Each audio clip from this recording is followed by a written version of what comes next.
How are the children for do? I too glad you for see Anna tonight. Thank you guys for joining us for our first conversation of the year, and I am very delighted to have members of the O.K.R.A Soup Foundation's board with us tonight, as well as some of the young ladies who went through as our inaugural cohort with the Geechee Girls Rock program. So if you don't know who I am, I'm Dr. Jessica Berry. I am the founder and CEO of the O.K.R.A Soup Foundation and Gullah Talk. So thank you for joining Gullah Talk tonight. It's been a long time. I ain't talked to y'all boy in a long time, but I am so glad that we're going to be here, and this is going to be the kickoff for Gullah Talk this year. And I thought it was very appropriate that we start out talking to the people who are doing some really important work in our community. Now, because they're so important, they're in transition. They got other stuff going on. They're leaving other board meetings and doing a lot of work. So they may not be on the screen, but they're in the room. And I can't wait for you to meet them. So first up, I want you guys to welcome Mr. James McLeod. James, you there? Hello, hello, hello. Super excited to be here. As I said earlier, Dr. Berry, I'm really excited for the authentic conversations around Gullah and how we see ourselves and how the community sees themselves with that self-identity. I think oftentimes we have this misconception of what Gullah means. And so tonight it's going to be some really dynamic conversations, some really authentic conversations, and we're going to be able to have a conversation where the world can see and understand the truth around the us. The us, because who we be, they can understand who we the. I love that. Thank you, James. Of James served course. as our treasurer and faithful board member since this inception. We're gonna welcome to the stage now Stacia Dawson. Stacia, are you there? You want to introduce yourself to our guest tonight? Hello, everybody. It's such an honor to be a part of such an amazing organization. I said thank you all for joining. I am Stacia McNeil Dawson. I am a proud member of this phenomenal board. I hope you guys enjoyed this evening, and we look forward to celebrating more and learning more about who we are. Thank you. Thank you, Stacia. Y'all, Stacia's from All in Doll, and she's being modeled just like James. James runs JHW Enterprise, one of the top property management companies in the Charleston area. And Stacia owns All in Doll Sanitation. Stacia, I got that right. All Sanitation Oh, Services. yes. And it is the only Black female owned sanitation service in Mount Pleasant, Charleston area. So we got some heavy Yes. hitters. We're going to bring up our next board member, Miss Keontae Ramsey. You want to introduce yourself? Hello. Hey, how y'all boy doing? My name is Keontae Ramsey. I am so happy to be here. I am a board member with O.K.R.A Soup Foundation. I feel blessed and privileged to be a member, a board member of the organization, purely because I am a Gullah Geechee girl and born and raised on James Island. So Gullah Geechee is in me, born and bred. And so I'm just excited about the opportunity to be able to empower our youth with what our culture truly means and how it should be embraced as a treasure and not something to be ashamed of, not something to be looked down on. And Gullah Geechee is more than an accent, it's more than a dialogue, it's a lifestyle, right? It's an entire culture. So I'm so happy to be a part of the organization that elevates that culture and shares that with our youth. So thank y'all for being a part of the conversation. I'm so excited to kick it off. Yeah. She a banya. She no come here. She a banya. I'm so glad to have Keontae. She is an amazing entrepreneur, and we are glad to have her wisdom. Now we're going to welcome to the stage the Patrick Martin. Patrick, good evening. Hey, how are you? Good. How you doing? Good. I'm glad to be here. Thanks for having me. Absolutely. You want to introduce yourself to our guest? Sure thing, everybody. I'm a teacher in Charleston County School District, and I've been working with the school district and with Dr. Berry and many other people from the culture and in the culture to try to help infuse Gullah Geechee literature, culture, education into our English classes. We've been doing this for about 7 years now, and it's become a foundational part of my freshman English courses. Reading and learning and taking field trips and having guest speakers who help students learn about this crucial cultural background to our country. And just so excited to be part of the O.K.R.A Soup Foundation as one of its board members as well. Thanks for having me. Absolutely. We are so glad to have you and glad to have all the board members. Now, we actually do have two students who are going to be joining us, Treasure and Ajsena. I call her Sarabi. Her connection is a little slow. So we're going to go ahead just right now and have a few questions with our board. And then I will bring up our students so that they can share a little bit from their perspective. But I just have to first give an amazing thank you to all of the board members. They all could not be here tonight, but I'm just so grateful for their commitment to the vision and to the work. I am passionate about youth, passionate about students, and really even more passionate about making sure that Gullah Geechee don't go nowhere and that we continue to talk about it and live it out loud. So this is sort of just that one layer of that expression in my work. So board members, can somebody just share with the world what is the O.K.R.A Soup Foundation? Like, what's the mission of what we're doing? Why are we doing it? And why are you here? Why did you choose to be a part of this organization? Let's go with James.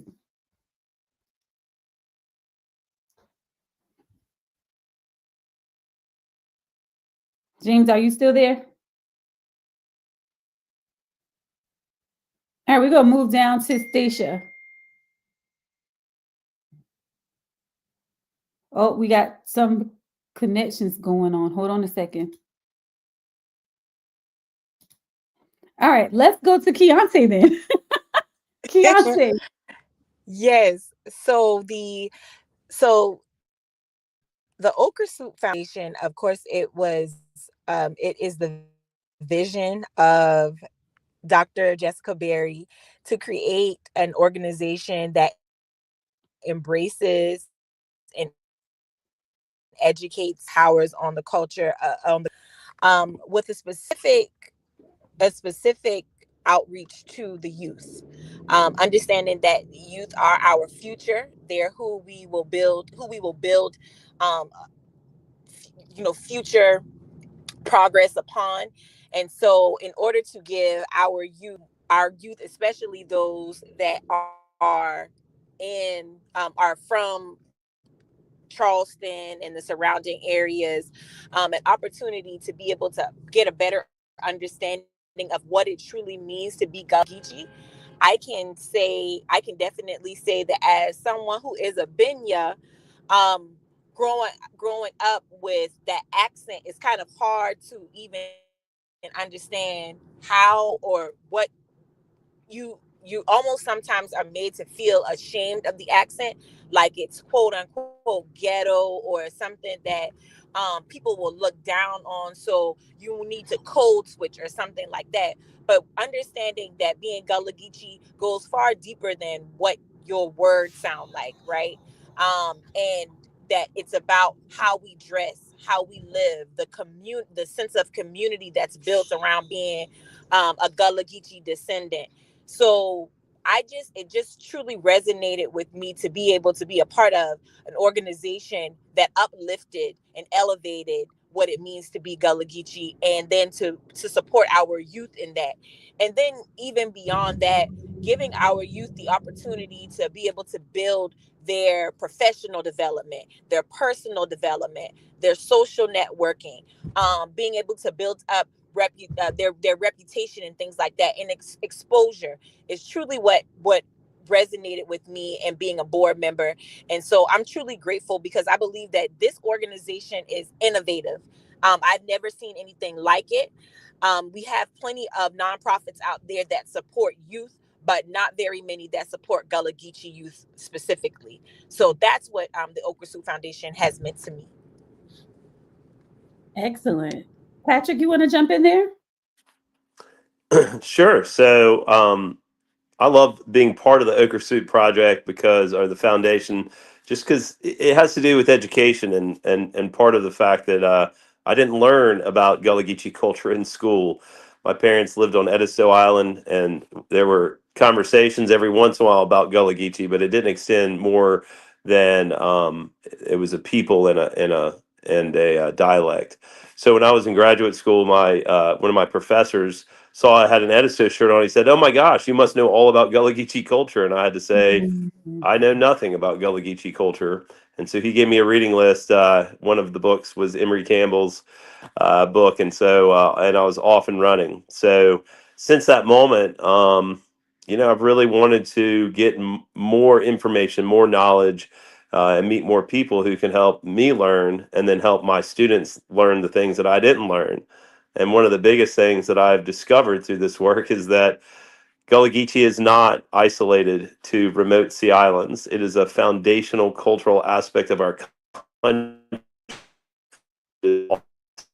recognized by a massive amount of people that are partakers in this aspects of the culture. So the thing I love about learning more and more is that there's always to learn, more people to meet, more aspects to understand. So the work on the O.K.R.A Soup Foundation has been an extension of that. Being able to work with young people, this role has been amazing. So. Absolutely. I think that's so cool that you said you grew up on Edisto and people kind of assume because you grew up there So one that of you would.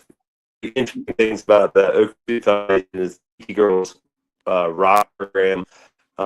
It's just such a joy to be able to see, just be able to see the different people, different schools, and the different districts and their own experience, bringing their own set of knowledge.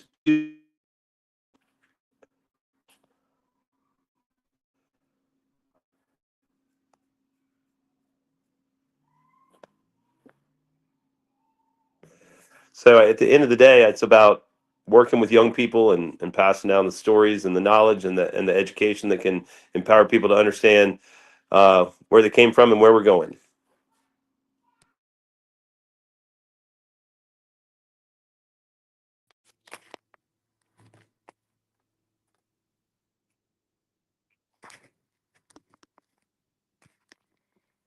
I think you're talking to me, but I cannot really hear. Uh okay, can you hear me? Hi, I'm blindly talking because I cannot hear back, but I'm Shaquetta. I am the chair of the O.K.R.A Soup Foundation board, and I am so happy to be here. Just like Keontae and Jessica and others who are in here, I'm Benya and Akamya. And the O.K.R.A Soup Foundation is super important to me because it allows the youth a chance to reclaim their Gullah Geechee heritage, which I think is so important because we get in school and sometimes we may lose that track and that focus and not remember. When we come home, we hear it, but not so many times while we're out. So I think this is a cool, like, I love the mission here to just introduce the youth to Gullah Geechee and take them out. We've been doing trips. We've been taking them. What's the? They've had hands-on experiences. That's what I want to say. Hands-on experiences to learn more about their heritage, and I think it's amazing. And that's one of the main reasons why I love being a part of this board. And we are so glad to have you. Can you tell them I can where hear you you now. can you tell them where you are from? Because that's a big deal. I'm from Hughie. Turn I'm out from Hughie. Hughie. That's where I'm from. Big I'm from Hughie, not the little Hughie, Hughie. the big Big one, not the Hughie. little one. So this is very huge deal to be a part of something where we're teaching other people where I feel like you can really be yourself That's and right. allow our heritage, our Gullah Geechee culture to shine. And I this is amazing.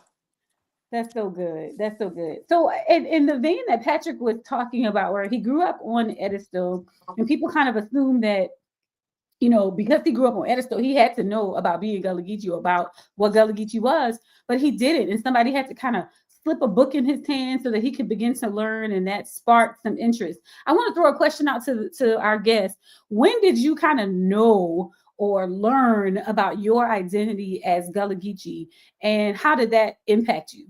Share a little bit about that. Keontae? Um, I think that so I remember probably as a little girl, I remember watching like the Olympics. I had to maybe have been like 8 or so, and I'm watching the track people, like they ran, and then after they finished they did the interview, and these were people, they started to speak with the interview, and I understood everything that they were saying, but they were from Jamaica, right? And or from an island. And I said, oh my gosh, that sounds like me. And Mm. so my grandmother told me that that's when she began to educate me on the fact that no, they are from Jamaica, but we originated from the same place, right? And that's when she got into explaining to me about the slave trade, how Black people were brought over from Africa, were enslaved and brought over from Africa to the various islands and things like that, through the transatlantic slave trade.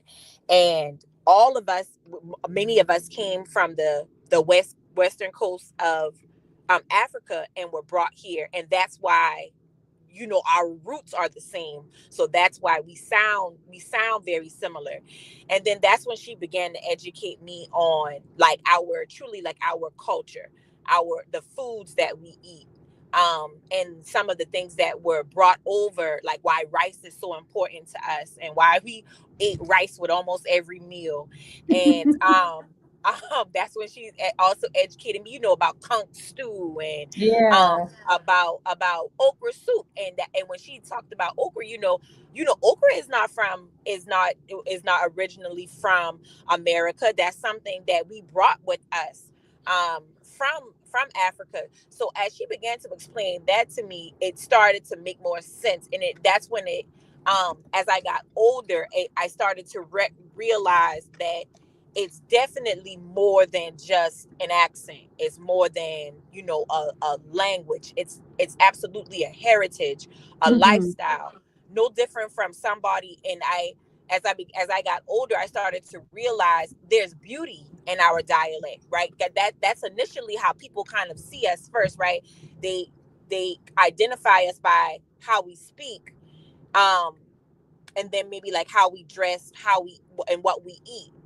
But realizing that the Gullah Geechee accent or dialect is no different from someone who speaks with a British accent or dialect. When you are speaking to someone who is from Great Britain, who carries a very heavy British accent, are they ever ashamed of how they speak? Do they apologize for their language, or do they apologize for the way that they may say certain things? No, they don't. So why should I apologize for, or in some instances code switch to make other people feel more comfortable, or to make me feel like I'm fitting in, when in actuality I was born and I exist to stand out. Hmm. And my Gullah Geechee heritage empowers me to do that. That's so good. I love the fact that you said we exist to stand out, because that's been a part of some of the things that have almost held Gullah Geechee people back for a long time, is that we try to hide who we are. We try to hide our language and hide how we talk in an effort to succeed or accomplish or go to college or fit in to whatever crowd. And I love that in this season of our lives, we are really kind of elevating our identity in a different way. So I want to, as we continue the conversation, I want to bring on one of the young ladies who completed our Geechee Girls Rock program. But before I bring her on, let me tell you guys what Geechee Girls Rock is. So one of the major programs of the O.K.R.A Soup Foundation is called Geechee Girls Rock. Again, we keep talking about wanting to work with the youth. So we set out and we did just that. Over 8 months, we had 7 young ladies who went through a program where they met bi-weekly every month. They met with us.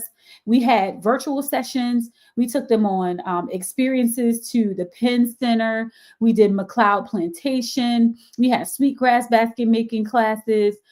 They did portfolios and really dove into their role as ambassadors and advocates for themselves and their culture. So we have with us tonight Ashena. We call her Sarabi Owens. We're going to bring her to the stage and allow her to introduce herself. And then if Treasure comes back in, we'll bring Treasure on. I think we're having a couple connection difficulties, but we're going to get them in the room. All right. Good evening. Hello, Ashena Sarabi. Welcome. Hello, hello. Hello. Can you introduce yourself to our guest tonight? Well, hello. My name is Arjana Sarabi Owens. I am also a Gullah Geechee girl. I'm 17 years old and I'm a junior in high school. I also sew sweetgrass crafts. I'm working on a piece right now. I also completed a basket, I would say mid-January, and I placed first in my senior beta competition in the fiber arts division. Very nice. Super talented. Y'all give it up for Ashena Sarabi. If you on YouTube now, type it in the chat. Tell her good job. We proud of her. We proud of that girl. That girl's doing big things. Sarabi is phenomenal, and so are all the other girls. And you know what? They're busy. I actually got an email from one of them. She has a concert tonight, so she couldn't even be with us. But we're just excited that Sarabi could be with us tonight and join in on the conversation. So, Sarabi, can you tell us what Gullah Geechee means to you? What does being Gullah Geechee mean to you? To me, Gullah Geechee means mostly to me it's my identity. What I grew up around being as though I wasn't born in South Carolina. I was actually born in North Carolina, which also counts because that's also in the Gullah Geechee corridor. So moving down here, um, being a military brat, I wasn't able, I would say I wasn't able, but I wasn't raised around my people. Like everybody is black.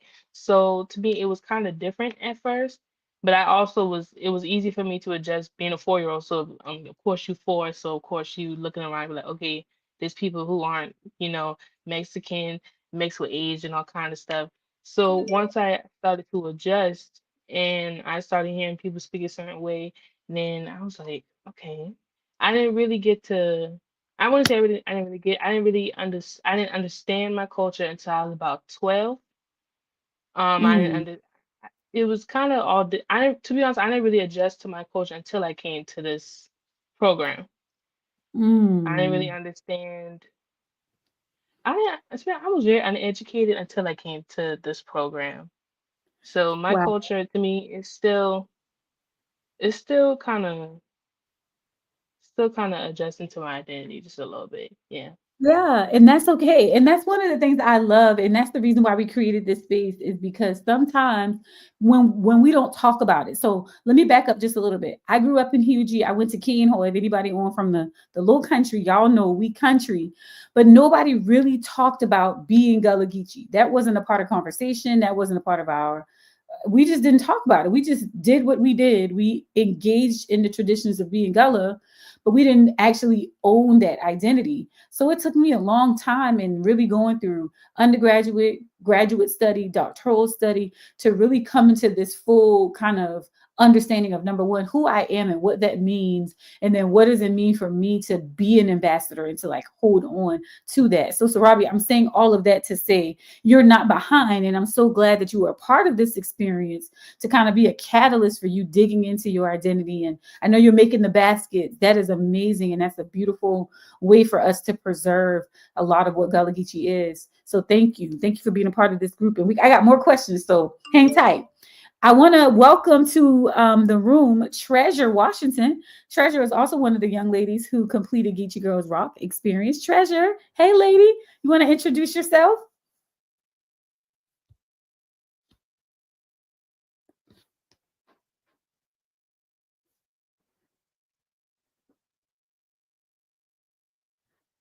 Treasure, you there? Can you hear us? Hi. Yes. Okay, it worked. Yes, it worked. Hey, Treasure. All right. Hi. Hi. You Hello. want to introduce yourself to Hi. everyone? All right. Okay. Hi, I am Treasure. I am 16 years old actually. I am in 10th grade and I go to a School of Music. She goes to Allegra School of Music. Can you tell them all the instruments that you play, y'all? I just got to harp on my girls for a little bit. Please tell them all the things you play. I can play piano, French horn, and I sing. Piano, French horn, and she sings. We love it, Treasure. Treasure, That's thank you for amazing. joining us. We're so glad to have you. Treasure is a treasure. She's just such a sweetheart. Treasure, can you tell me a little bit about, and I know each of the girls in the Geechee Girls Rock experience had to do a portfolio, and at the end they presented it. Treasure stuck with me for a couple reasons. She really walked through her lineage from her great grandmom to her grandmom to her mom and to herself. And it really stuck with me because it really showed like how strong Black women have really poured into her and to who she is. So, Treasure, do you want to share with us just a little bit, like, what does it mean to you personally to be Gullah Geechee? To me personally, it means like you are not the same as everybody else. You have like a distinct and unique dialect and culture and background, and that's yeah. You have a unique way of living that's not Mm, the same as anybody else's. It's diverse and different. that's so good. That is so good. So I want to throw this question out to the Okay. group. And So anyone I can want to throw this question out to the anyone can chime in and answer. Um, chime in and answer. wait, I'm getting Um, some feedback. Okay, there we go. What are some of the biggest challenges that Gullah Geechee communities face today in terms of cultural preservation and just recognition of who we are?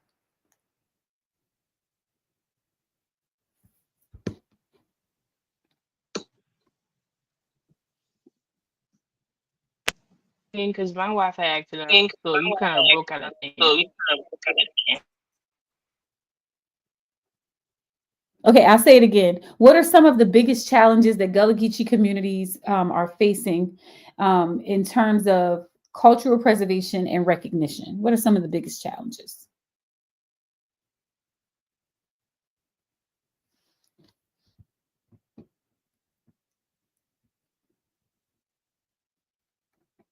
Somebody chime in. Shaquetta, what you think?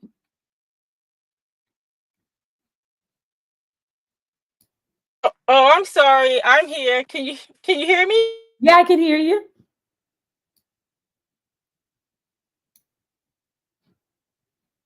Okay, we can't hear you anymore. So how about Keontae?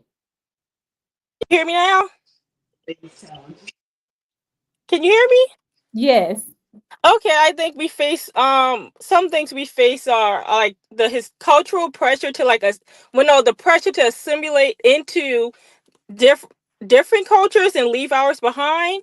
A lot of times when we go, like you were saying, to college and the workplace, it's we're forced to, well, not forced because we don't have to, and I know I don't, but some people may seem pressured to Mm, put that part of them down, to suppress that their heritage when they're in different spaces.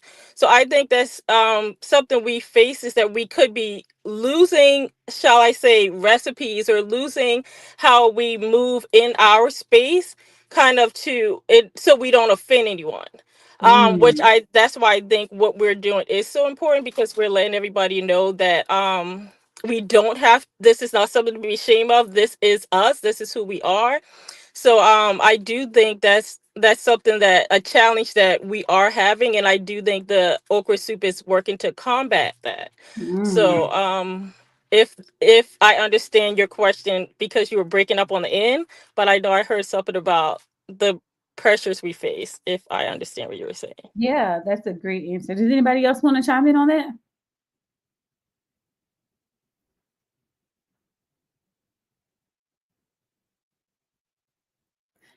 All right.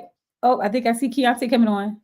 Oh, Dr. Bear, I just want to ask you, can I heard the question, and then um Shaquetta did a good job of answering, but can you repeat it just one more time?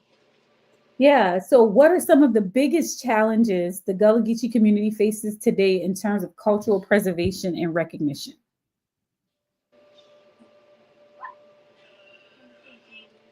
Well, it definitely goes without saying, especially in the current political climate, that diversity seems to be something diversity seems to be something that's identified as negative, or is starting to carry a negative connotation, when in actuality diversity gives birth to all of us to be our authentic selves and show up as who we are, not to necessarily try to blend in.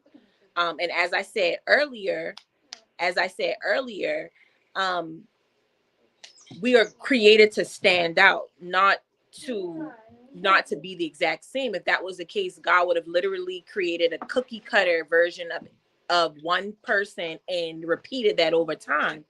But we are all so uniquely different, and now we are running up against this belief system that being diverse is something that is negative, when in actuality it's what is truly like the lifeblood of our nation, that all of us are all so very different, and we all bring so many different things to the table, that and perspectives and cultures, that those things should be embraced and not looked at as something that is divisive, but actually a unifier.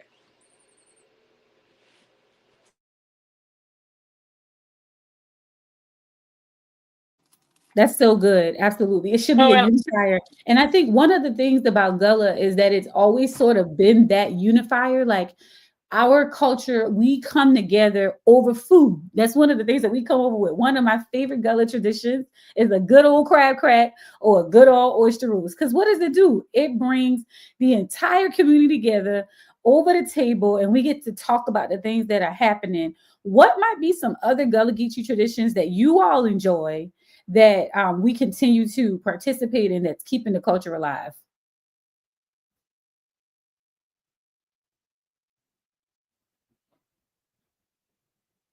I can speak to that if that's all right, Dr. Barry. Yeah, jump in. So I'm an English teacher, and one of the really neat things about teaching Gullah Geechee cultural art forms and literature is that it's an oral tradition in many ways.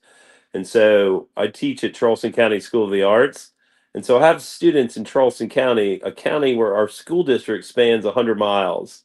So in one classroom, I might have a student from Awendaw and a student from Hollywood. So these two students now find themselves talking about Gullah Geechee and their upbringing, and it is a unifying factor, but Mm. also there are a myriad of differences between their lived experience. So it becomes really an interesting element of storytelling, which I think is so foundational to the culture. That's, and it's no mystery that that's how I found out about it, right? I didn't find out about it in a textbook.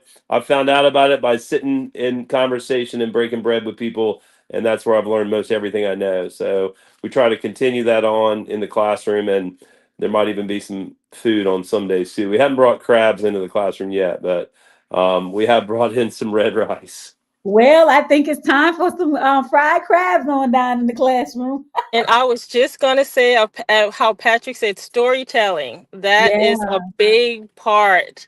Storytelling. I love listening, and I love, of course, speaking the language. Like earlier when we were talking, I meant to also say that growing up, we were taught that, well, the impression was on us that it was a broken English. Mm. So a lot of times you did not want to say it because it's like that's broken English.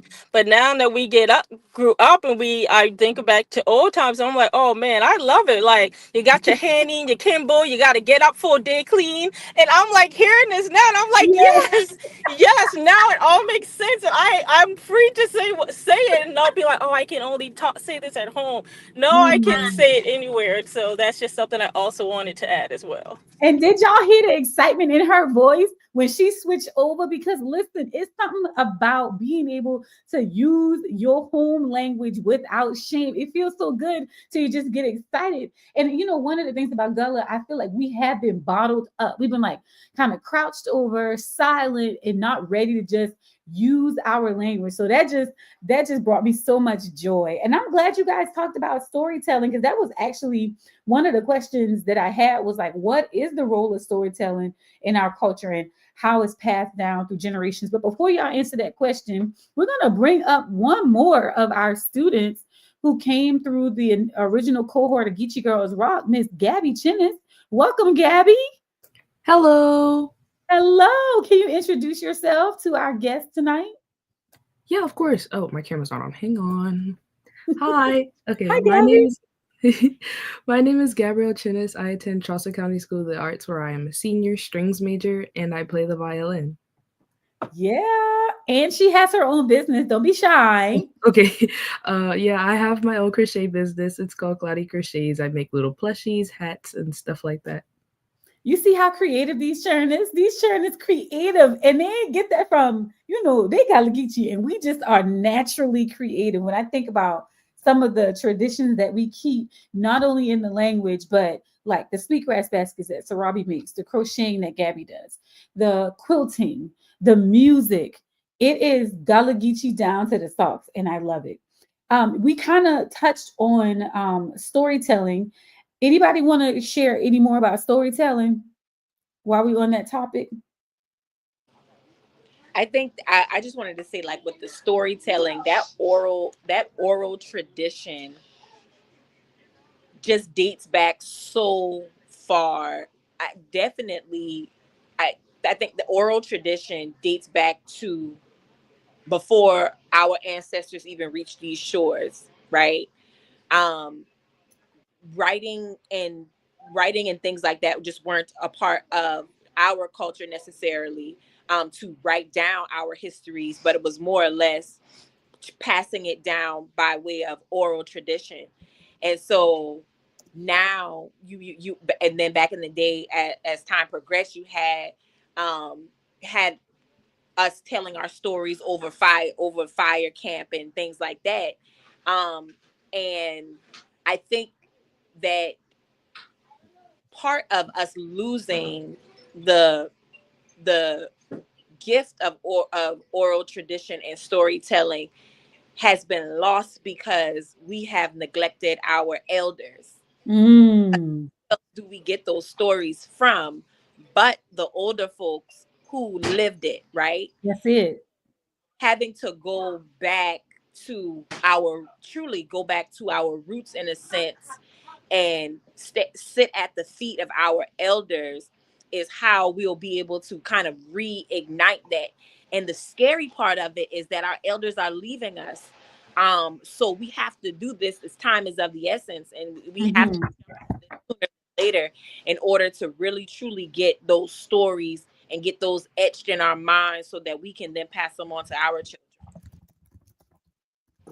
I completely agree. And like, as Keontae said, storytelling has been a vital part of our culture since the beginning. We use it to share traditions, our values, use it to heal, and of course, mostly to inspire. That's we come around, tell stories, and we laugh, we heal, we inspire others through storytelling. So I think it's very important. Important. But yeah. Absolutely. Any of the students want to chime in on the stories? What are your thoughts and your perceptions about how we keep Gullah tradition through stories and through storytelling?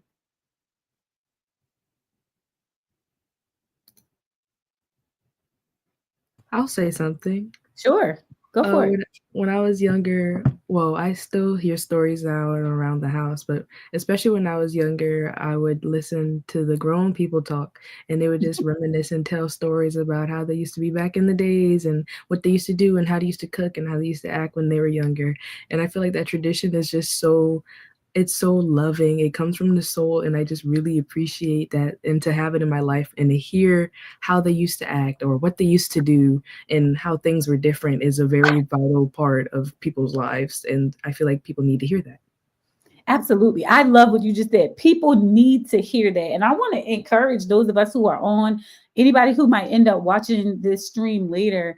We have to keep the stories at the front of our lips. We have to keep talking about it. And that's really, really important. Thank you, Gabby, for sharing that point. Now, as we continue in the conversation, I want to share a story that I remember because, and anybody who watches this later, who on now, if you remember this, I need you to chime in, okay? So in Hugie, my mama said, now, my mama, I might get in trouble if I tell the story, but she said it been a man named Skip Dick.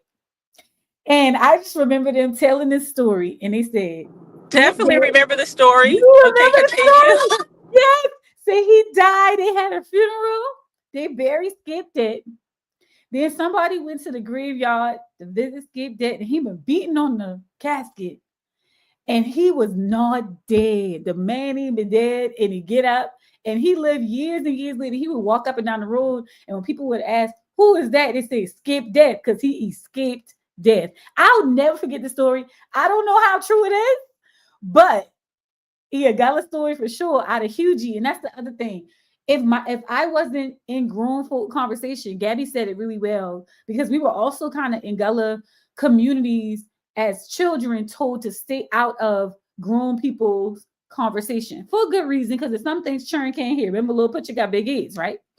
But what if we were more intentional to Keontae's point about tapping back into our elders, listening to the stories that they tell us so that we can pass those on to the next generation, to the Gabbies, to the Treasure, to the Sarabi, right? What would happen if we were able to pass those stories on? And I think that's so important for us in our culture.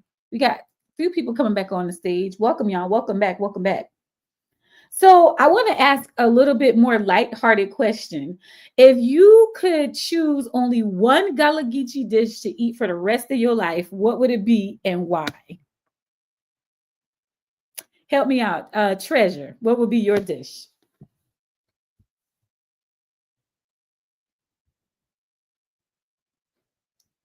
If you could only eat one Gullah Geechee dish for the rest of your life, what would it be and why?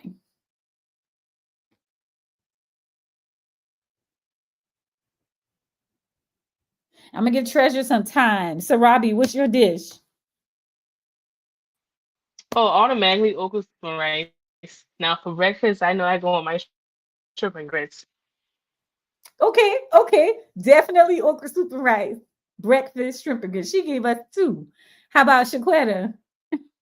I'm sorry, I'm gonna have to give two because I'm gonna go with the red rice, and then I gotta crack my teeth when I come to cracking crab. I need that crab. I'm gonna crack my teeth and speak up for that. I knew that's I right. She need can crack. that. So the red rice and crab. I ain't gonna stay quiet about that. I'm gonna crack my teeth. She can crack your teeth about that. All right, Gabby, what you eating? What gullah dish? My answer got taken from me. I love me some blue crab now. So I Okay. don't I guess okra soup has been said too. Red rice. How about that? Red rice. Okay, okay. We getting with it. Patrick, what you eating? I gotta say collard greens because I'm a gardener and I love to grow collard greens because they're easy to grow. I plant them every Okay. September and harvest them about time for New Year's. Okay. Are you putting neck bones in it? Or no? Ham hock, ham hock. We Ham put hock. the we Oh, always keep some hocks in the freezer for our collard greens. My mom never made a single vegetable without a little bit of ham in it. okay. Your mama is a cook. Okay. Your mama can cook. Now, somebody's in the chat saying shrimp and grits, hands down. They cannot explain it. Thank you for sharing that. Keontae, what you eating? Conch stew. Really? Yes. Who Oh, still makes that? Where can we get conch stew? listen, I have a friend whose mom makes incredible conch stew, and if I ask her, she will make it for me. But Mm. yes, it's a delicacy. I know, like my grandfather used to make it when we were coming up, and I was like, "What is this chewy stuff?" But it is so good. It is so good. So I It would is. I hands have up. not had that in so long, but I remember the same thing. What is this chewy stuff? And the one I used to have would have a brown gravy to it, and Mhm. it was so good. Steven in the chat says that conch is undefeated. Yes, sir. 100% undefeated. Okay. Treasure, we got you on here so you can share your dish. What you eating, honey?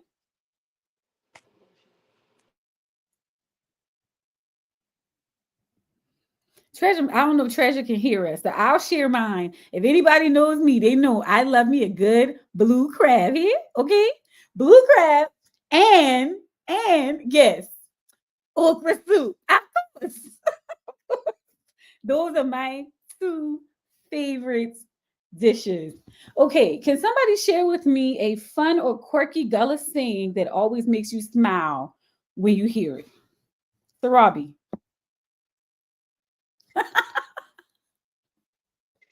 Now, okay, so I wouldn't say this is derogatory, but one word I do like to hear is bunky, because that's what my grandma used to say all the time. Me and my siblings, if I behind was acting up, that's what she said. Watch me walk your bunky out, or something like that, something of the sort. Something of the sort. Now, when I was growing up, we couldn't say bunky. We get in trouble. My mom would say, "Don't you say bunky and don't you say lie." You had to say what instead? We all had to say Story. Backside and story. your story. That's it. That's it. And you can see Hughie and Keontae. Where you from? James Island or Johns Island? Johns Island. James Island. James Island. James Island, and they say story too. You see how that thing goes? Yep. Lie was a curse. Lie was a curse word. That's it. You can't say that. Keontae, why you off? What's your favorite Gullah fun or quirky Gullah thing that always makes you smile when you hear it? Hands down. What's going on, y'all, boy? That's them. That's them right there. And that's them. And that's them. And that's how you know. Okay, so on that point, one of the things I also love about being Gullah Geechee is even when you code switch, and I don't know if somebody wants to jump in and kind of share their experience with this, but when I went off to college or when I was in high school and I would go to different events like all county choir, all state choir, or JRTC camp, and I would be with people from all over the state. If you hear somebody say y'all boy or what going on or that's them, it was almost like a call, like a rallying sound. Like You oh, that's already my need to look back. Yep. anybody else had similar experience? Let me tell you, let me just say, I was on the elevator. I was like my first week in college, and I was on the elevator, and this girl, she said, "But what's going on with this elevator?" I said, "Oh my God, girl, what?" I said, "Girl, what part of Charleston you from?" And she said, "Oh, I'm from West Ashley and James Island." I said, "Oh, we cousins. Come on, let's talk. We cousins. Let's talk. Who your people?" So Automatic. definitely a rallying cry. I heard once you hear those words and you hear that accent, you know that's somebody from home. That's right. That's right. And I love that. I was at Winthrop and the same thing. When you heard it, you know, and you asked a fundamental question, right? Because I want to put this out there for all the people listening now and later. When people say they're from Charleston, what I mean?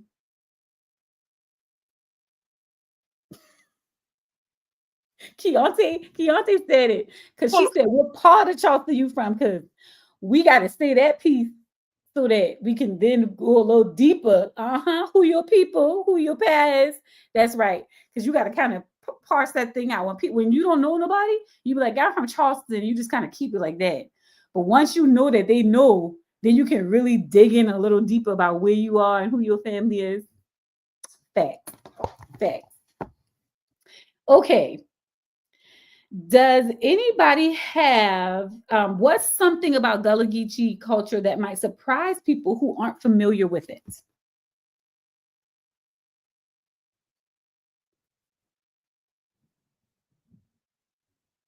What's something about Gullah Geechee culture that might surprise people? Can I say something? Yeah, please go for it. Well, first off, I feel like the language and how we talk, especially if they don't know like your Gullah Geechee, and like say I'm talking like this to someone, and then one of my peoples come up, I'm like, "Hey, what's good? What are y'all doing?" Like stuff like that. Like it's like it's not a culture shock. Well, it is a culture shock. It is. But it's very. I think for me, it's nice to see that on their face. Like, what? I didn't know you were from here. I didn't know like you did these type of things and stuff like that. Mm-hmm. Absolutely. That's so good. Anybody else? I think that like what Patrick said about the fact that Gullah Geechee is so. I used to feel like Gullah Geechee belonged to Charleston, right? Mm. To us here, but to find out that the Gullah Geechee corridor extends from North Carolina down into Florida, even some pieces of Georgia. So it amazes me it that that the culture is so rich across Mm. all across these states, these southeastern states, and it really entices me to want to learn more about what they identify as uniquely to their region. Still Gullah Geechee, but what's unique to the Florida Gullah Geechees or the North Carolina Gullah Geechees, you know? Yeah, absolutely. I think that's a good point. I did a presentation last year and it was called All the Shades. And I kind of talked about how Gullah identity shifts depending on where you are within the corridor, depending on how close you live to the water and how far you are inland, what school you go to. But I say that because to answer that question for me is I think that when people learn that Gullah Geechee people are so diverse and so different, and I think they think of us as a monolith. Like they think that we're just like when you say Gullah Geechee is just one thing. And I remember even somebody saying, y'all don't walk around in a little garb with your hair wrapped up with bare feet. And I'm like, no. But they in their mind, when they hear that, they think we live like in an African village. And I'm like, we're people. We are people. We live in regular lives. We work in regular jobs. We doing all the things. We just happen to have an identity that is a little bit different from your traditional African American person living across the United States. Because of the conditions that created Gullah, we've been able to hold on to a lot more African than some other African American cultures. And I think we should really be proud of that and we should tout that a little bit more. While I have my young ladies on, Sarabi, Treasure, Gabby, can you all share what was your favorite part of going through the Geechee Girls Rock experience? Let's go with Sarabi first, then Gabby, then Treasure. Treasure, I hope you can hear us.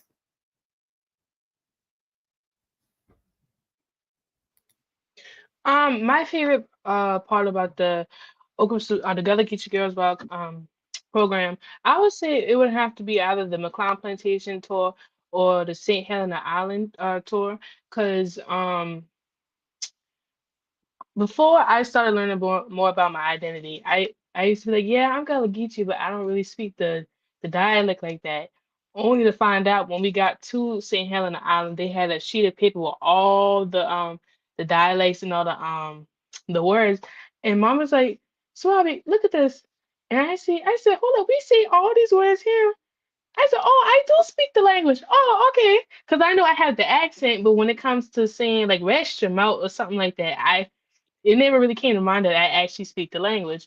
And then when we went to McLeod Plantation, it was I've been to a few plantations, but McLeod Plantation seemed more authentic. The tour guide that we had, it just seemed I wouldn't say I felt connected, but I kind of felt I don't even know the word for it.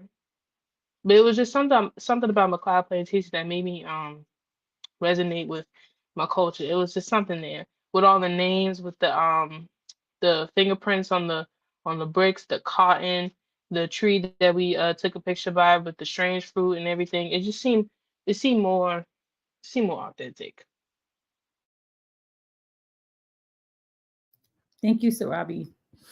It's interesting how even though she speaks the language, it took kind of going to that place and seeing it in writing and realizing, oh, wait, so if I say these things and I use these things and I use these words, I speak the language. And I think it's a testament to the fact that we talked about earlier in our conversation was that as Gullah Geechee people, somehow we haven't put voice and ownership to our own identity. And sometimes we just chalk it up to what everybody do around us. So it's nothing, but seeing it in writing and kind of being in that environment really illuminated that for Sarabi. Thank you. Gabby. Um, I'd say I feel like it was the community that we had and how you could talk to like turn to one another and just talk about anything, like talk about your experiences, talk about even mundane things like how school is going or like what you're doing in the community, and just having that sense of having that established sense of community really helped us grow as women, and I really enjoyed that part. So good. I love that too. It was interesting to see the girls kind of come out of their shell throughout the time that we were together and get to know one another. And so by the time we kind of got to the end, it was like they were like a little sister group and they just were chatty and talking. And before they kind of were kind of looking sideways. So it was neat to see them grow and bloom and be willing to have those kinds of conversations. Treasure, are you there? Can you hear us?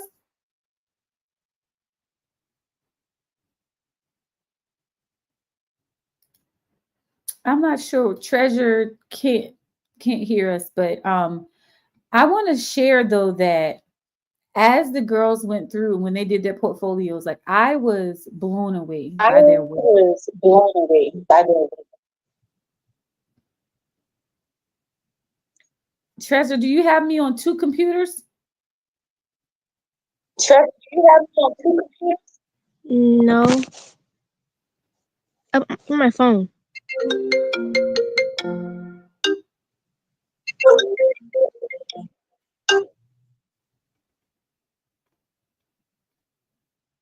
Okay. Can y'all hear me still? Yes. Excellent. I'm not sure what's going on, but I was getting a major echo. But it was a great experience with the young ladies, and we really enjoyed that time together. Um, if you could go on a road trip through the Low Country, what's one hidden gem that you would recommend people visit to truly experience Gullah Geechee culture? Go ahead, Patrick. The Hutchinson House on Edisto Island. Uh, there's been a group of people working on this project for many years, and they have restored this house to its original um, state on the exterior, and it is surrounded by some authentic gardens, and they're currently restoring the interior.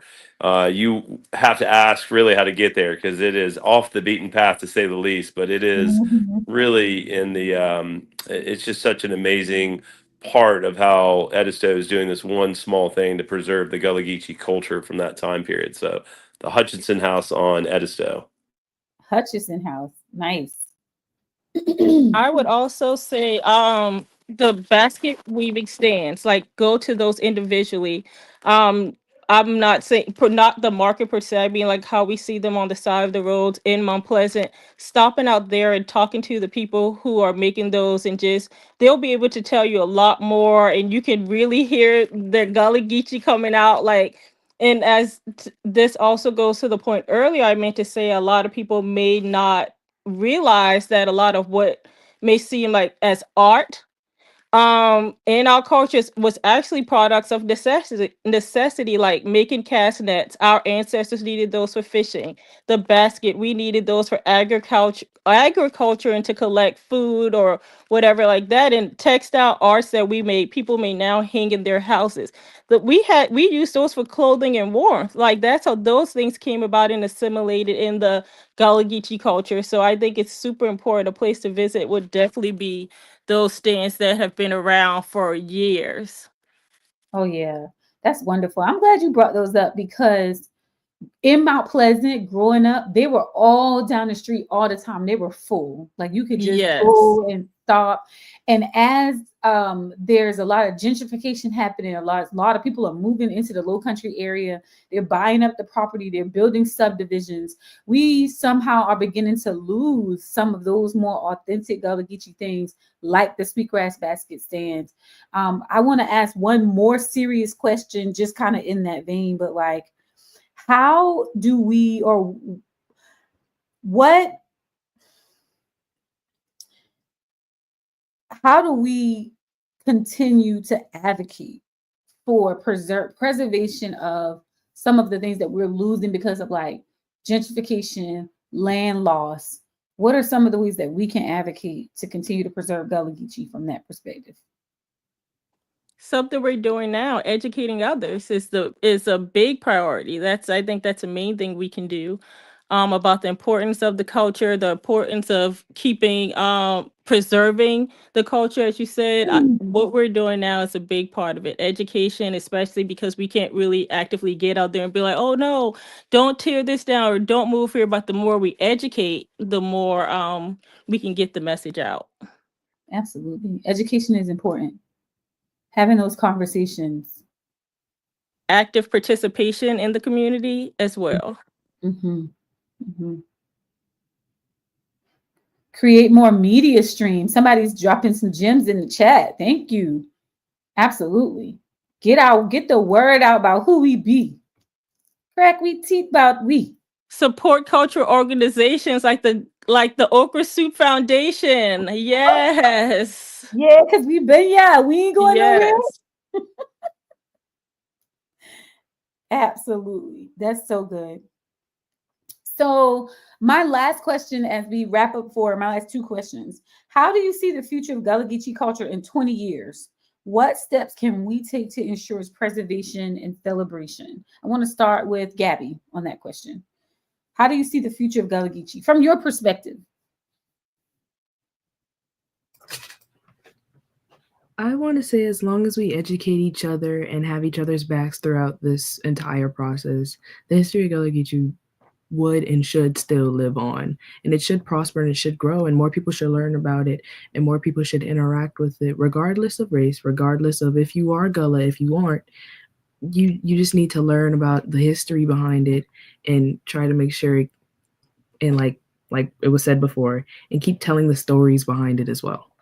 Yeah, keep telling the stories. That's so good. So, Robbie,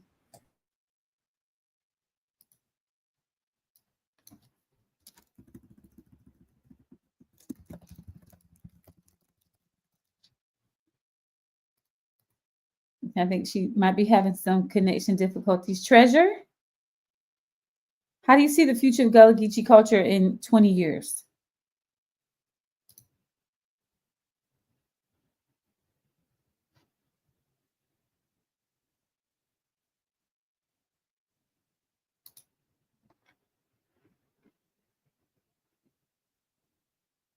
Okay, I don't see Treasure anymore. Shaquetta, how do you see the future of Gullah Geechee culture in 20 years, and what steps can we take to ensure its preservation and celebration?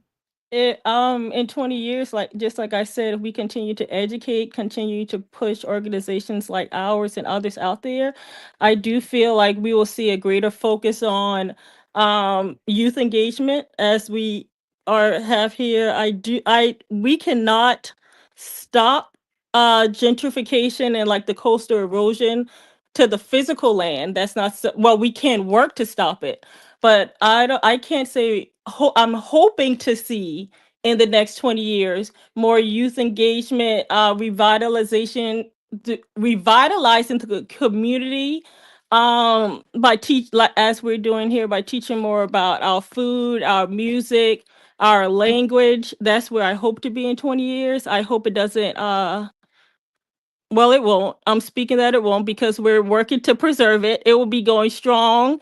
We'll probably have, hopefully, Gullah Geechee out laws related to the language, more classes teaching about it, because we do have a few, as Dr. Barry has taught some, but more classes on the language, get it out instead of just to the East Coast. We learn about it more in different regions. So I think a lot of times we go to the West Coast and they're like, oh, they don't know much about it because nobody over there is looking up Gullah Geechee. Like, however, if we could get the word out, I think the next 20 years is very bright for the culture.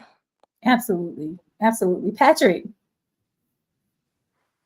Yeah, the more I learn, the more I find out there's more to learn. So I think that we're just getting started on these networks of keeping the culture alive through powerful relationships. I think that's at the name of this, and we can see the societal shift happening too, while we're using technology now, not to for the sake of technology, but to empower relationships and communication and keeping stories alive through this. And I got to give a shout out to the Geechee Girls Rock.